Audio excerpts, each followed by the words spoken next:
warahmatullahi wabarakatuh. Saya Ratna Sri Dewi dari kelompok 3 kontrol optimal. Saya akan menjelaskan tentang optimisasi dinamis dan state di sistem dinamis. Yang pertama, optimisasi dinamis. Dalam kehidupan, seseorang atau institusi dapat saja dihadapkan kepada suatu pilihan mengurangi tingkat konsumsi pada masa kini dalam rangka untuk memenuhi kebutuhan konsumsi yang cukup untuk masa depan. Masalah keputusan yang memperhitungkan waktu seperti di atas termasuk dalam masalah optimisasi dinamis. Masalah waktu tersebut yaitu masa kini dan masa depan. Alat yang sangat penting dalam menyelesaikan masalah optimisasi dinamis itu adalah kalkulus variasi sejak tahun 1942. Tapi kalkulus variasi ini memiliki keterbatasan dan belakangan dikembangkan yaitu teknik kontrol optimum. Teknik kontrol optimum itu adalah suatu masalah memilih peubah kontrol UT yang bergantung pada waktu T di antara semua peubah kontrol yang admissible, yaitu semua kontrol yang membawa sistem dari state awal xt0 pada waktu t0 kepada state akhir xt besar pada waktu akhir t besar. Sedemikian sehingga memberikan nilai maksimum bagi fungsional objektif atau terkadang disebut indeks kinerja. Yang kedua yaitu state sistem dinamis atau keadaan dari suatu sistem dinamis. State sistem dinamis itu adalah koleksi dari xt sama dengan x1t, x2t, sampai xnt yang apabila diberikan suatu nilai pada waktu t sama dengan t0, maka nilainya akan ditentukan pada waktu t lebih besar sama dengan t0 melalui pilihan vektor kontrol ut sama dengan u1t, u2t sampai xrt. Bilangan xrt untuk i lebih kecil sama dengan 1 dan lebih besar n, t lebih kecil sama dengan t0 dan lebih besar t besar disebut sebagai peubah keadaan, dan ruang keadaan adalah ruang dimensi n yang memuat koordinat xit i lebih kecil sama dengan 1 dan lebih besar sama dengan n.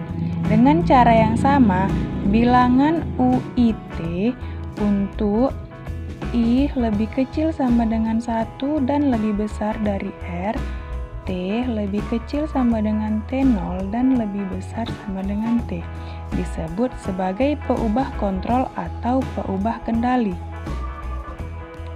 Contohnya, misalnya XT dapat melambangkan peubah ekonomi seperti GNP, konsumsi, investasi, dan kondisi perekonomian lainnya, serta UT mewakili peubah kontrol seperti kebijakan suku bunga, pengeluaran pemerintah, suplai uang, dan instrumen ekonomi lainnya yang dapat dikendalikan. Keadaan atau state suatu sistem pada waktu T yang disebut dengan sistem dinamis dipresentasikan oleh sistem persamaan diferensial dalam hal masalah kontinu atau sistem persamaan beda untuk masalah diskrit. Misalnya, x titik T sama dengan f x T ut T atau x k tambah 1 sama dengan f x k UK K.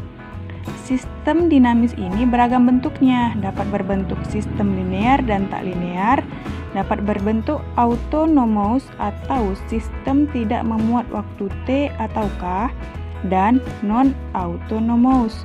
Dapat memiliki koefisien konstanta atau koefisien peubah pada persamaan diferensial atau persamaan beda.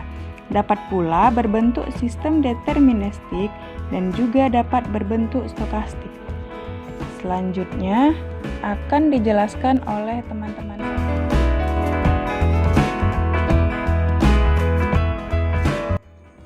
Saya Syahrul dari Nasution dari kelompok 3 mata kuliah kontrol optimal ingin membahas kembali tentang berubah kontrol dan fungsional objektif. Yang pertama, berubah kontrol. 1. Berubah kontrol. Menurut F.N. Kerlinger, berubah adalah suatu konsep yang memiliki nilai dan dapat berubah-ubah. Jadi dapat disimpulkan bahwa berubah adalah besaran yang dapat berubah dan berpengaruh pada sebuah peristiwa atau hasil penelitian. Yang kedua, jenis-jenis berubah. Pertama, variabel bebas, yaitu variabel yang memiliki pengaruh besar terhadap variabel lain. Yang kedua, variabel terikat, yaitu besarnya berubah pada koefisien dalam variabel bebas. Yang ketiga, variabel moderat, yaitu variabel yang terbentuk karena adanya hubungan antara variabel bebas dan variabel terikat. Yang keempat, variabel kontrol, yaitu variabel yang dikendalikan atau dibuat konstan sehingga hubungan variabel bebas terhadap variabel terikat tidak dipengaruhi faktor luar yang tidak diteliti. Adapun contohnya ialah hipotesis adanya pengaruh warna motor dengan minat pembeli di kalangan perempuan. Dari pernyataan ini dapat ditarik kesimpulan bahwa variabel bebas adalah warna, variabel terikat adalah minat pembeli, variabel moderat adalah perempuan. Dalam kasus ini variabel kontrolnya adalah jenis kelamin perempuan dengan asumsi bahwa hanya perempuan yang terpengaruh faktor warna ketika minat membeli sebuah motor. Selanjutnya tentang fungsional objektif. Pertama, pengertian fungsional objektif. Fungsional objektif adalah suatu fungsi yang digunakan untuk menentukan tujuan yang ingin dicapai dalam suatu objek. Dapat dinyatakan dalam bentuk fungsi f, x, y dan ax ditambah by yang dioptimumkan atau dimaksimalkan atau diminimumkan. Selanjutnya adalah metode nilai optimum. Adapun langkah-langkah yang dapat dilakukan untuk menentukan nilai optimum suatu objek adalah: yang pertama, merumuskan persoalan ke dalam bentuk model matematika. Dalam model matematika yang dapat dibentuk dengan sistem pertidaksamaan linear dan fungsi objektif fx, y sama dengan ax ditambah by. Yang kedua, menggambarkan daerah yang memenuhi suatu pertidaksamaan. Yang ketiga adalah menganalisa nilai fungsi objektif sehingga diperoleh nilai optimum, yaitu nilai maksimum atau nilai Saya MWP Prirolingka akan melanjutkan presentasi kami dengan pembahasan kalkulus variasi, di mana kalkulus variasi merupakan cabang ilmu matematika yang berhubungan dengan langkah-langkah mencari fungsi optimal di mana nilai dari integral tertentu akan maksimum atau minimum. Kalkulus variasi ini terbagi menjadi yang pertama itu persamaan Lagrange, yang kedua ada rumus Hamilton, yang ketiga ada teori Hamilton-Jacob. Nah, fungsional yang terdapat dalam kalkulus variasi dapat dibentuk dengan integral-integral yang melibatkan turunan-turunannya sebagai peubah-peubahnya, di mana J sama dengan integral batas bawah A dengan batas atas B, f x, f besar x, f kecil x dengan f aksen x, atau J sama dengan integral dengan batas bawah x1 dan batas atas x2, f y aksen dan x dx, di mana J di sini merupakan besaran fisis yang ingin dicari nilai optimumnya, sedangkan F merupakan fungsi variabel Yx, Y aksen X dan X, di mana nilai YXX sama dengan DYX per DX. Baik, di sini saya akan menjelaskan dan melanjutkan presentasi kami tentang fungsional dan variasi. Sebelum kita membahas variasi, kita akan membahas tentang fungsional dulu. Nah, bentuk umum fungsional itu adalah J sama dengan X kali TF dan TF tambah integral batas atas TF dan batas bawah T0 Fx T, UT dan T dengan S dan F kontinu dan terturunkan. Nah, di sini ada dia syarat-syaratnya. S sama dengan 0, F sama dengan 1, itu minimal temporable, itu minimal masalah tentang waktu. Ketika dia S sama dengan 0 dan F mutlak U, yaitu minimal energi probable, yaitu minimal masalah tenaga. Nah, dimana rumus fungsional itu adalah J sama dengan integral batas atasnya TF dan batas bawahnya T0 X pangkat T QX dt. Nah, di sini juga ada dia syarat-syaratnya juga. S tidak sama dengan 0 dan F tidak sama dengan 0, yaitu untuk Bowser problem. S sama dengan 0, F tidak sama dengan 0 itu untuk long range problem. S tidak sama dengan 0, F sama dengan 0, yaitu untuk Moir problem. Nah, inilah bentuk-bentuk fungsional yang digunakan. Baik, tadi setelah kita membahas tentang fungsional, sekarang kita akan membahas tentang variasi. Nah, di variasi ini ada dia variasi pertama, yaitu dengan 1 P ubah dan 2 P ubah. Nah, sekarang kita akan membahas tentang 1 P ubah dulu, dimana kita diberikan itu fungsional Jx sama dengan integral T, integral batas atas T dan integral batas bawah T0, dimana Fxt dt yang diperoleh delta Jx sama dengan J kali X tambah H kurang Jx sama dengan integral T batas atas T dan batas bawah 0 F kali X tambah H, T dt dan dikali integral batas atas T batas bawah T0 di mana Fx, T dikali dt. Nah, sekarang kita kontinukan yang akan menjadi integral T batas atas T dan batas bawah T0 Hf aksen kali xt X, T dt. Jadi variasi pertama untuk 1 P ubah rumusnya yaitu adalah gamma Gx sama dengan integral batas atas T dan batas bawah T0 di mana Hf aksen kali X, T dt. Nah, sekarang kita akan membahas tentang variasi pertama P ubah kedua. Nah, variasi pertama 2 P ubah. Sekarang diberikan fungsional. Kalau misalnya 1 P ubah tadi hanya XY dan 2 P ubah ditambah menjadi XYT. Baik, JXY sama dengan integral T batas atas T dan batas bawah T0 di mana F kali X, Y, T dt. Maka kita peroleh delta J X, Y sama dengan J X tambah H, Y tambah HI, T kurang J kali X, Y sama dengan integral batas atas T dan batas bawah T0 di mana F kali X tambah H1, Y tambah H2, T dt kurang integral T batas atas T dan batas bawah T0 di mana F kali X, Y, T dt. Maka kita kontinukan menjadi integral batas atas T dan batas bawah T0 ya di mana H1 kali Fx X, Y, T tambah H2 Fy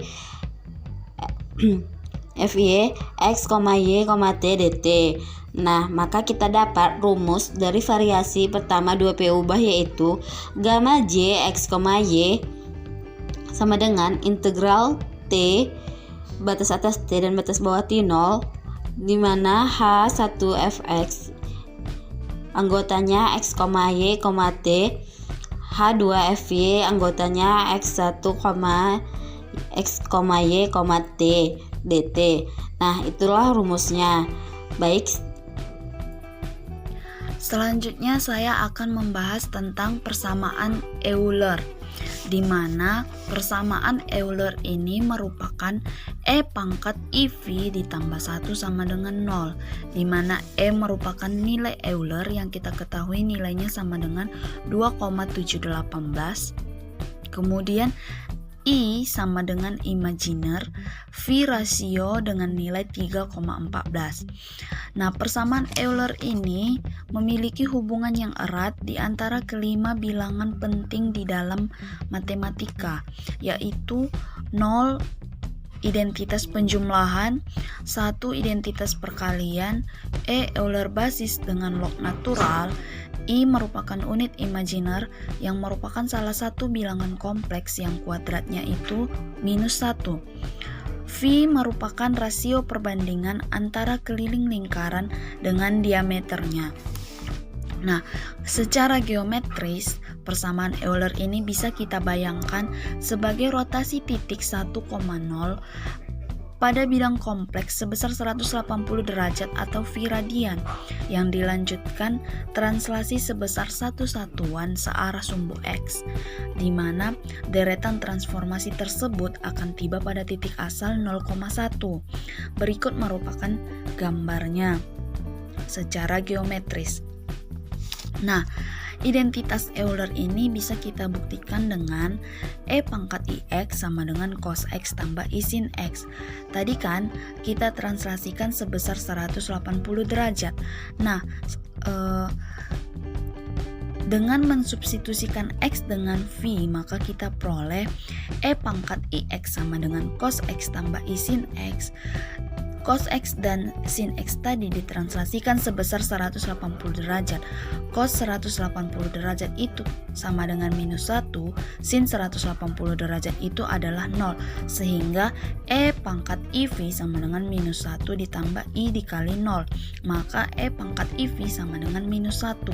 Dengan menambahkan 1 pada ruas kiri dan ruas kanan, sehingga kita peroleh E pangkat IV ditambah 1 sama dengan 0. Itulah yang menjadi persamaan umum Euler. Bismillahirrahmanirrahim. Saya Hari Kurniawan dari kelompok 3 mata kuliah Kontrol Optimal ingin mengulas kembali materi dari kelompok 4 yang berjudul tentang kasus khusus persamaan Euler dan syarat batas dalam masalah variasi. Nah,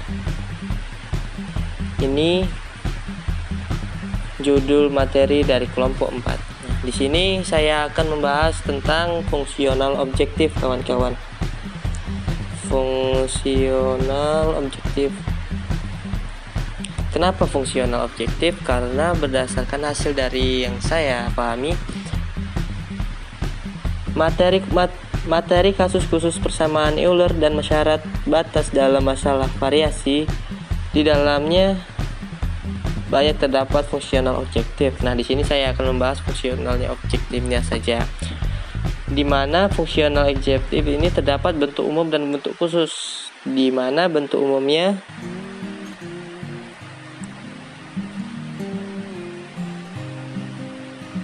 itu ada Jx sama dengan integral dari batas 0 pt f X, T dt. Sedangkan bentuk khususnya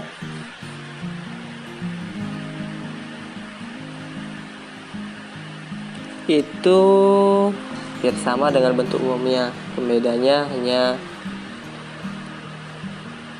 titik 1, di mana Jx sama dengan integral dari batas 0 sampai T f X titik 1, T dt. Baik kawan-kawan, setelah kita mengetahui bentuk umum dan bentuk khusus dari fungsional objektif, di sini saya akan memberikan beberapa contoh dari materi kelompok 4. Di sini sudah saya tulis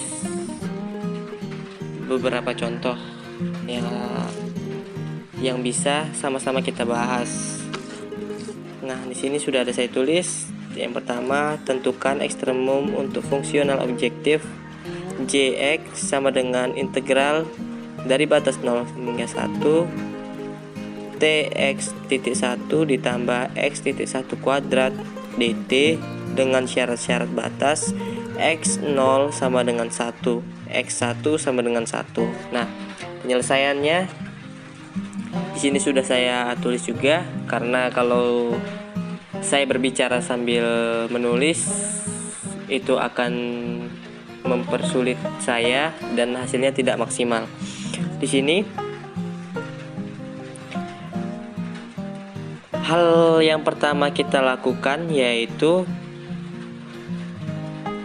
menentukan bentuk batas dari x0 sama dengan 1, x1 sama dengan 1. Nah, di sini sudah saya tulis juga bentuk batasnya, yaitu f dalam kurung x, x.1, t sama dengan tx.1 ditambah x.2. Nah, di sini ini yang saya beri tanda, ini adalah bentuk batas dari x0 sama dengan 1, x1 sama dengan 1. Selanjutnya persamaan Eulernya adalah d per dt fx.1 sama dengan t ditambah 2x. Nah, kenapa bisa seperti ini lagi? Karena ini adalah turunan dari tx ditambah tx2. Nah, tx tambah tx2 itu ini kawan-kawan. Nah, hasil turunan dari ini jadi menghasilkan ini d per dt fx.1 sama dengan t ditambah 2x.1 yang memberikan t ditambah 2x.1 sama dengan k, atau x.1 sama dengan min setengah t ditambah k. Jadi di sini hasil integrasi dari x t sama dengan min 1/4 t kuadrat ditambah k1t ditambah k2 x.1 sama dengan min setengah dari min setengah t ditambah k1. Ini adalah hasil integrasi integral dari x.1 sama dengan min setengah tambah min setengah t ditambah k1. Alhamdulillah hidup lampu. Nah, kita lanjut. Di sini hampir selesai. Dengan menggunakan syarat batas diperoleh solusi umum K1 sama dengan 1/4 dan K2 sama dengan 1, sehingga diperoleh XT sama dengan min 1/4 T kuadrat ditambah 1/4 T ditambah 1. Nah, ini hasil akhirnya kawan-kawan. Oke kawan-kawan, setelah kita membahas soal nomor 1, kita lanjut ke pembahasan soal nomor 2. Jadi di sini sudah saya tulis juga, di mana soal nomor 2 itu perhatikan masalah meminimumkan fungsional objektif Jx dengan Jx sama dengan integral dari batas 0 sampai T x.1 kuadrat ditambah x.1 ditambah 2x ditambah 4x dt dengan x0 dan x2 belum ditentukan. Solusinya atau penyelesaiannya sini sama-sama kita lihat. sudah terlebih dahulu saya tulis penjabarannya. Persamaan Euler memberikan X.2 sama dengan 2 dengan solusi adalah XT sama dengan T kuadrat ditambah K1T ditambah K2. Konstanta K1 dan K2 akan ditentukan dari syarat Fx.1 sama dengan 2x.1 ditambah X tambah 2 sama dengan 0 untuk T sama dengan 0 dan T sama dengan 2. Syarat di atas memberikan K1 sama dengan minus 6 sama K2 sama dengan 10 sehingga diperoleh XT sama dengan T kuadrat dikurang 6T ditambah 10. Nah, ini hasilnya kawan-kawan. Oke, cukup sekian pembahasan saya hari ini. Lebih dan kurang saya mohon maaf. Akhir kata, wabillahi taufiq wal hidayah. Wassalamualaikum warahmatullahi wabarakatuh.